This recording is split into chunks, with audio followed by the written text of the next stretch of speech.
My name is Dr. Shara Downey, and as you can hear, I'm not from Singapore. I'm a Canadian that's been living and working in Singapore for 20 years.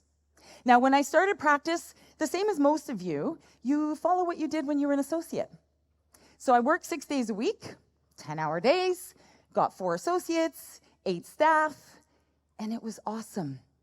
But then this happened. This lovely lady walked in my door and she was like, I don't know what to do. I'm pregnant with twins. I said, I don't know what to do either, but I will try my best.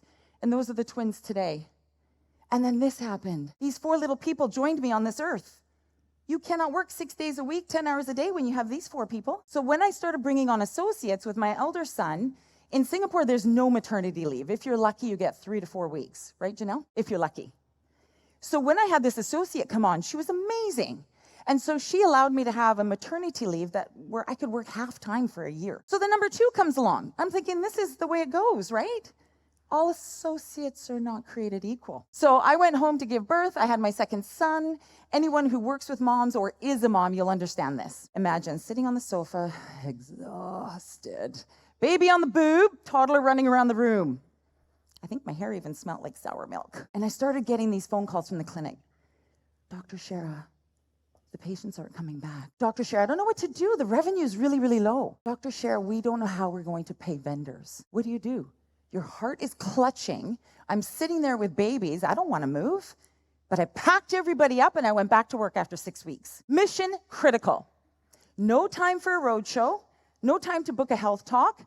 We're lucky if we can get an ad in the newspaper or yellow pages. What do? You grow your practice from the inside out. 4 months later, 6 figures. And to this day, I still get to enjoy working with athletes, moms, and kids. So that's why I'm here today, because I am obsessed about how to help practices grow from the inside out, have raving fans, instead of bring on the revolving door. Now, Vismay mentioned this yesterday, but the stats I found as well is that most people leave care by the 10th visit. Everyone put 2 hands up in the air. 10 fingers. 10. Good. Yeah, 10th visit. Can you imagine? And the research tells us it costs more to bring on someone new than to serve the people that you have. And they're not leaving for the reason that you think. Most often, there's a loss of connection. They feel like a number. They feel they're being processed. They're not being seen. So I worked with a chiropractor in Singapore who'd been there about 10 years. And his most favorite thing on the planet would be to put on some headphones, walk into the practice, boom, deliver an adjustment.